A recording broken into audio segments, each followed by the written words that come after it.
People always ask me, Sir Carl, furnish or not furnish? Tatanong ko, kung ikaw yung tenant, anong preference mo? Gusto mo ba pagpasok mo, ikaw pa bibili ng aircon, ikaw pa magpapagawa ng kortina, tapos yung closet mo, wala, bibili ka pa. Sometimes, ayaw din natin. Gusto mo yung plug and play. Ganon din yung condo natin. Lagyan mo rin ng konting mga closet, appliances, blinds, para kung may tenant kang makuha, hindi na siya magdadalawang isip kasi mabilis siya makapag-move in at magamit niya yung condo unit. Sabi dito, make it unique. What does that mean? Yung condo natin, pagpasok ng nag-i-inquire, there is one interesting piece.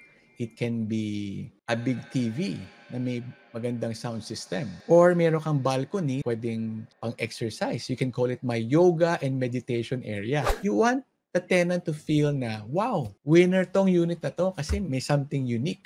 You want to make sure kasi na just like in any business, mag-stand out yung unit mo. One tip from this book no, ni Carl V, make sure palagi may storage. Kung ang target market mo is flight attendant, maybe kailangan may pwesto para sa kanyang maleta. Yun ang kulang minsan sa mga condominiums, kulang ng storage. You have to maximize yung floor to ceiling height and create storage spaces. And last tip is always think about the comfort of your tenant. I get people asking me, Sir Carl, ano ba dapat ang consideration when you design a unit? Pwede ba magtipid palagi? Tipid ako. Okay lang naman magtipid. Wag lang sobrang tipid. Basta factor natin na yung tenant natin ay comfortable. Kasi if your tenant is comfortable, they will stay longer in your unit. So that's how you connect the market to your condo unit. What is your step number 3? Attract renters to your unit. You know, minsan kasi nakakalimutan natin itong step na to na pinaganda na natin yung unit, alam na natin yung market, but we stop there.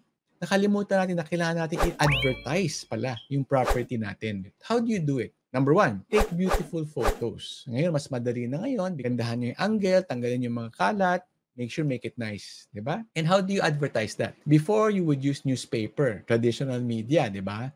Now, I think it's really social media. Facebook, tatag mo yung mga friends mo, post mo sa Facebook.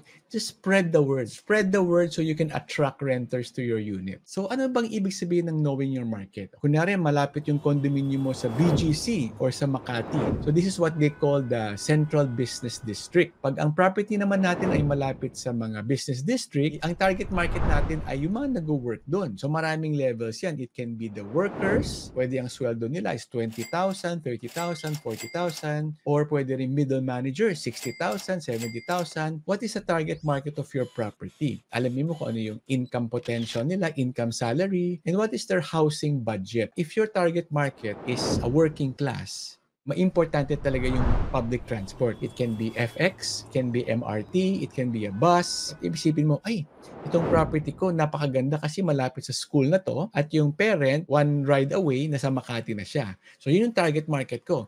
Working class na nag-work sa Makati, tapos may anak siya na nag-aaral dito sa neighborhood na to. And that's how you analyze your target market. You now have to look at your product. Sa condo, something na tayo, we want to stay there. Kunyari nag-abroad tayo, pumunta tayo ng Hong Kong, Japan, at itong condo ang in-offer sa atin.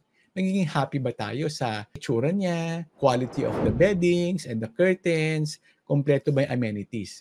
Kasi if ang sagot natin is, ayoko tumira dyan sa condo ko, kulang ang gamit. That also will be the feeling ng ating potential tenant. Kaya very important din na, sabi nga niya, the golden rule, di ba? Do unto others what you want others to do unto you, or treat others how you want to be treated. Sir Carl, ano ibig sabihin ng staging your unit for viewing? Paghahandaan mo talaga. Kumbaga parang pupunta ka sa wedding, pupunta ka sa party, kailangan maayos ka. Kailangan malinis yung condo mo. Experience starts at the curb, meaning pag open house mo, viewing day, dapat impressive yan from the guards to the receptionist to the elevator. Kailangan ma-welcome sila mabuti. Remove all your clutter, all the personal things. Huwag mo isipin na hindi. Pag may mag-rent, saka ko na tatanggalin. No.